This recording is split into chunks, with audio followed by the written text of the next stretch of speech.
पहले से आ जाओगे तो फर्क इतना होगा कि ये जो इतने सारे कष्ट हैं, संकट, उनसे बच जाओगे।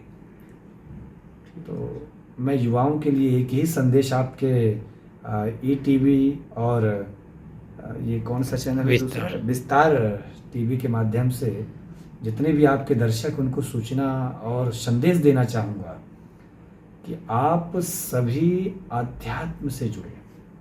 गीता पाठ घर घर में हो, रामचरितमानस घर घर में हो। मैं आपको लिख के दे सकता हूँ, ये जितने भी आपको घटनाएं सुनने को मिलती हैं, इन घटनाओं में 70 से लेके 80% तक कमी आ जाएगी जी। लोगों को देना चाहेंगे सीख?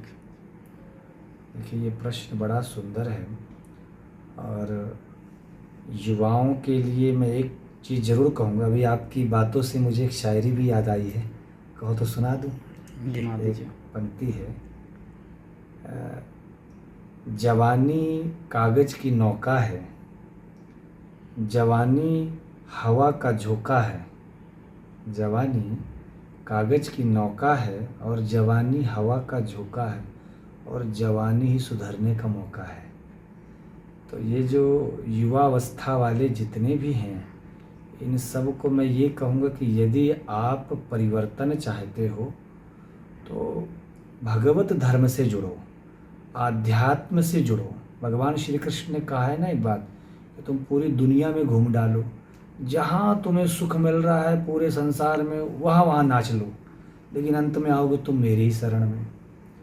तो फ़र्क इतना है कि जैसे 5 साल के बच्चे को गुड्डा दे तो बहुत खुश होता है खिलौने से, 10 साल का हो जाता है उसे साइकिल अच्छी लगने लग जाती है, 15-20 साल का हो जाता है उसे मोबाइल मोटरसाइकिल अच्छी लगने लग जाती है।